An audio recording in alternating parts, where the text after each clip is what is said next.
Assalamualaikum, hai semuanya, kita bertemu lagi di video reaction saya kali ini guys, oke? Semoga semuanya sehat selalu.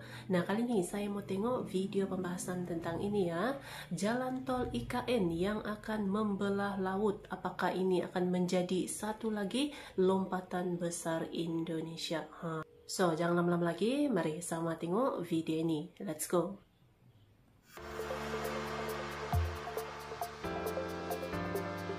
IKN ya, Ibu Kota Nusantara nih.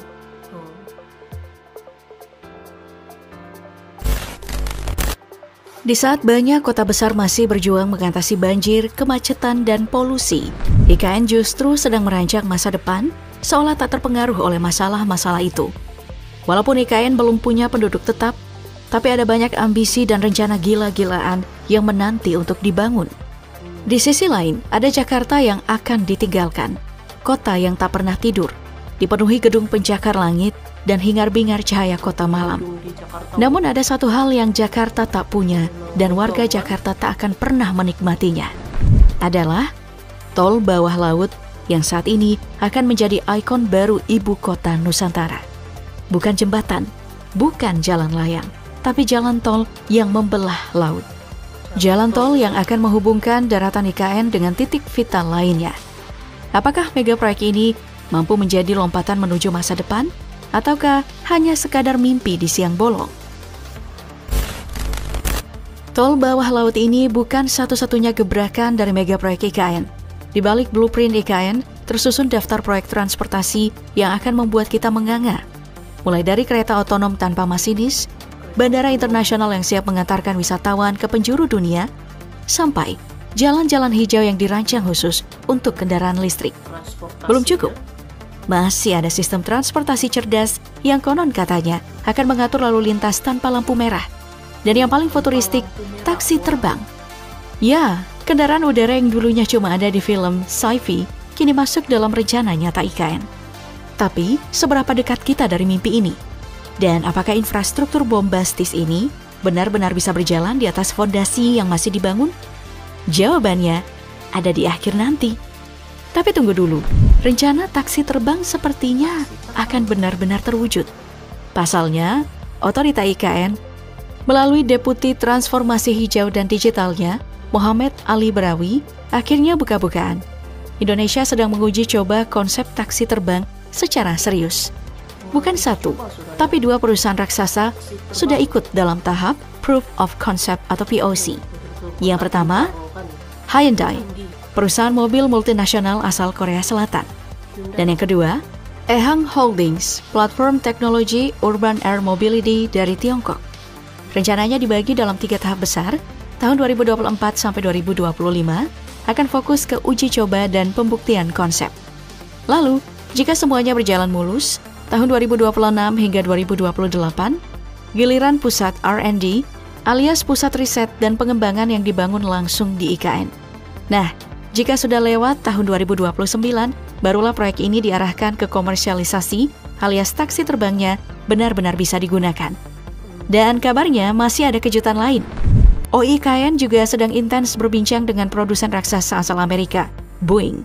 Perusahaan yang punya teknologi taksi terbang bernama Wisk itu juga berpotensi nimbrung di proyek ini. Selanjutnya ada jalan yang membelah hutan. Saat ini PUPR menyelipkan kejutan. Pembangunan jalan tol yang membelah hutan lindung Sungai Wain, rumah bagi beruang madu, rusa dan berbagai hewan lainnya. Alih-alih membuat satwa ini terjebak dan kehilangan jalurnya, pemerintah justru akan membuat 2 lintasan khusus. Satu jembatan di atas jalan tol dan satu terowongan di bawahnya. Ide jalan tol sepanjang 7,7 km ini lahir dari Dinas Lingkungan Hidup dan Kehutanan Kalimantan Timur, yang tahu betul betapa berharganya hutan ini sebagai rumah bagi spesies. Di sisi lain, tol anggaran pembangunan jalan nasional dan jalan tol di IKN tembus angka fantastis, 46,06 triliun rupiah.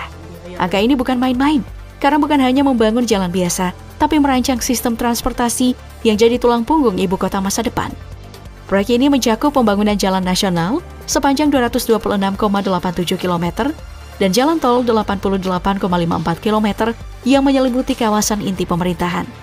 Bahkan, di tahun 2024 saja, pemerintah menggelontorkan 18,91 triliun rupiah hanya untuk sektor jalan dan jembatan.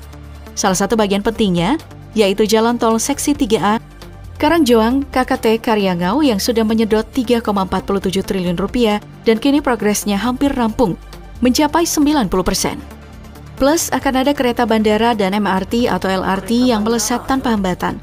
Sementara itu bus antar kota akan menjadi penghubung antara IKN dan kota-kota sekitar seperti Balikpapan dan Samarinda.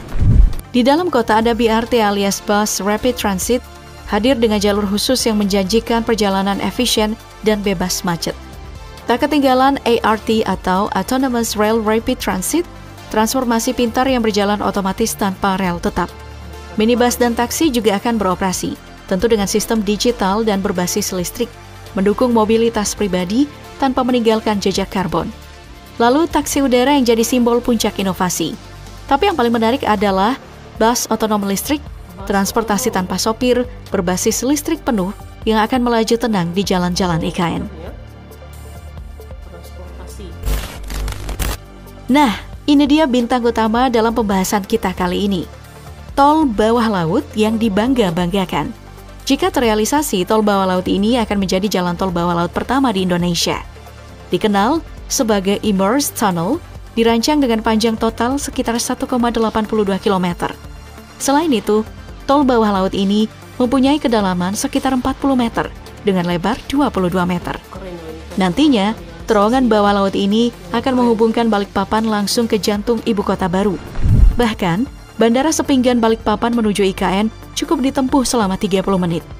Bagian yang paling ikoniknya ada di seksi 4 jalan tol KIPP yang akan menyelam di bawah laut Kalimantan. Terowongan ini dirancang biar jalan tol tetap ramah lingkungan, sejalan dengan konsep Forest City yang jadi nafas utama IKN. Di sisi lain, Korea Selatan, negara dengan pengalaman membangun terowongan laut di Boryong, mulai melirik kolaborasi. Rencananya akan ditetapkan di Teluk Balikpapan yang nantinya akan memiliki 6 jalur lalu lintas.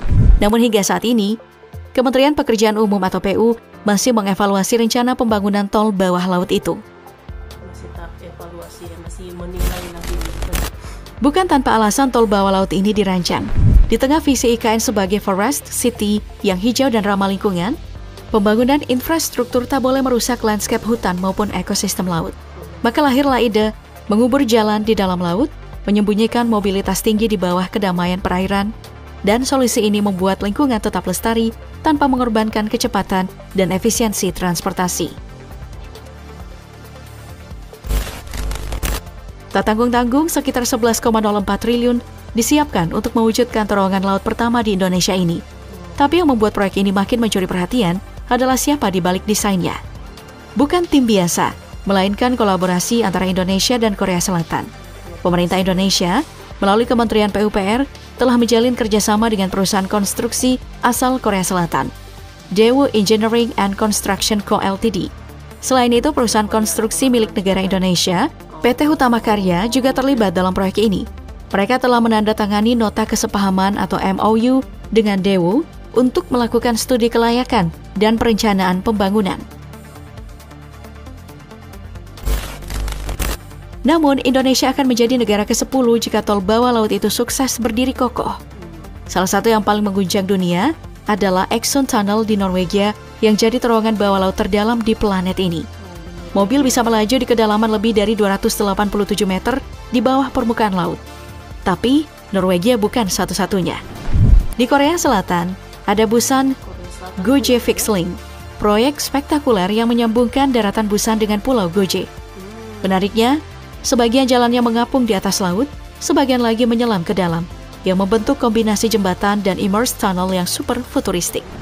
Cina juga tak mau ketinggalan, mereka membangun Hong Kong Zhuhai Macau Bridge, jembatan terowongan terpanjang di dunia yang membentang sejauh 55 km.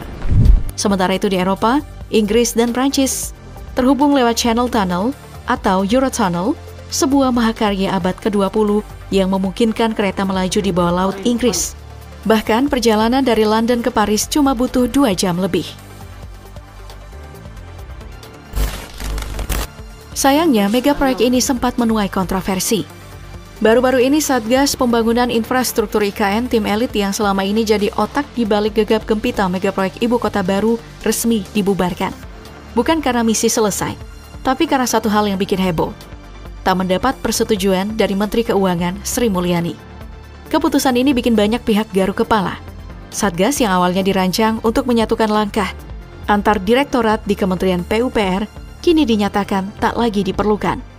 Kata Sekjen PUPR, sebagian besar fungsinya sudah diambil alih oleh otorita IKN. Beberapa anggotanya bahkan sudah hijrah ke sana. Di balik pembubaran ini muncul spekulasi. Ada apa sebenarnya? Apakah ada ketegangan antara lembaga? Atau ini sinyal bahwa proyek IKN mulai goyah di tengah jalan? Yang pasti, keputusan ini jadi sorotan tajam. Di saat publik menaruh ekspektasi tinggi, justru salah satu pilar koordinasi proyek raksasa ini mendadak lenyap. Oke guys, itulah dia videonya ini.